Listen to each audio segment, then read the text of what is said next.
नमस्कार दोस्तों। उम्मीद है आप सबने आपकी आईटीआर समय रहते हुए फाइल कर दी होगी। लेकिन ये वीडियो उन लोगों के लिए है जो इस असमंजस में है कि अगर हम आईटीआर अभी फाइल नहीं कर पा रहे हैं तो हमें क्या नुकसान होने वाला है, किस चीज़ का हमें ध्यान रखना है दोस्तों। तो सबसे जरूरी बात, सबसे इंपॉर्टेंट बात जो पहले भी हमने हमारे वीडियोस के थ्रू करी है, हमारे इंस्टाग्राम चैनल moneymattersnow.ca पे भी हमने बार बार ये चीज़ डिस्कस करी है, आज फिर से मैं डिस्कस करने जा रहे हैं।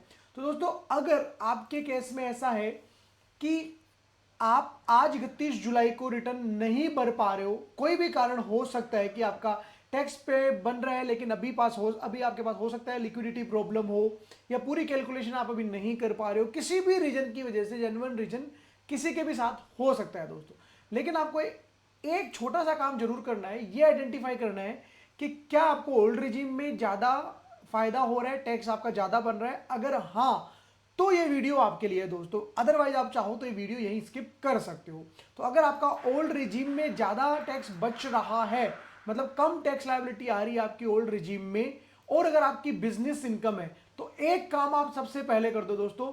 आप वो काम है सेक्शन 115 BAC का सबसेक्शन 6 बोलता है, वो काम ये है कि आपको 10IE फॉर्म भर देना है दोस्तों। 10IE फॉर्म क्या बोलता है और क्यों आपको भरना है, क्यों जरूरी है ये फॉर्म? ये फॉर्म इसलिए जरूरी है कि बाय डिफॉल्ट जो पोर्टल है वो न्यू रिजीम में आपसे रिटर्न फाइल करवाता है। अगर आपको ओल्ड रिजीम में जाना है तो आपको ऑप्ट करना पड़ता है फॉर्म 10I के द्वारा। अगर आप बिजनेस असेसी हो तो आपके अगर 500 रुपए की भी बिजनेस की इनकम है और आपको अगर ओल्ड रिजीम में जाना है तो आपको फॉर्म 10IE फाइल करना पड़ेगा। लेकिन फॉर्म 10IE की जो समय सीमा है वो यहां पे हमने आपके सामने ग्रीन करी है, सबसेक्शन 1 और सेक्शन 139, जो कि अभी फिलहाल जिस दिन हम वीडियो बना रहे हैं 31 जुलाई है, गवर्नमेंट ने इसको नहीं बढ़ाया अभी तक। तो आपको 10IE फॉर्म फाइल कर देना है अगर आप बिजनेस एसोसी हो और ओल्ड रिजीम में जाना है। तो 31 जुलाई तक आपको कैसे भी करके आप ये फॉर्म फाइल जरूर करो। हाँ, हम तो यही बोलेंगे कि रिटर्न भी आपको आज फाइल कर देनी चाहिए, लेकिन जैसा कि हमने वीडियो के शुरू में बात करी कि कोई जेन्युइन रीजन की वजह से आप नहीं फाइल कर पा रहे हो या कोई भी रीजन की वजह से, बट हमें ये कंफर्म है कि जाना हमें ओल्ड में और बिजनेस इनकम है, तो आप इसमें आपको ये फाइल करना पड़ेगा 10IE फॉर्म। एक इंपॉर्टेंट चीज, अब आप बोलोगे कि मेरी तो बिजनेस इनकम नहीं है, मैं सैलरीड पर्सन हूं, तो क्या मैं ये फॉर्म फाइल कर दूं और फिर बाद में रिटर्न भर दूं, मुझे ओल्ड रिजीम मिल जाएगी? नहीं दोस्तों, यहां पे साफ लिखा है आपको ये ऑप्शन कब एक्सरसाइज करना है। Along with the return of income to be furnished under subsection 1 of section 139 for such assessment year in case of a person not having income refer to in clause 1। अब close 1 में क्या income दी हुई थी? Business income के बारे में बात करी हुई थी। यहाँ पे आप ये देख सकते हैं बिजनेस और प्रोफेशन के बारे में बात करी गई थी। तो अगर आपके बिजनेस और प्रोफेशन की इनकम नहीं है, अगर आपके बिजनेस एंड प्रोफेशन की इनकम नहीं है, सैलरीड इंडिविजुअल हो आप, तो आप 10IE फॉर्म नहीं फाइल करोगे। आप आपकी जो रिटर्न फाइल करोगे उसी में वो ऑप्शन दिखाएगा, लेकिन उस केस में आपको रिटर्न सेक्शन 139 सबसेक्शन 1 में फाइल कर देनी है।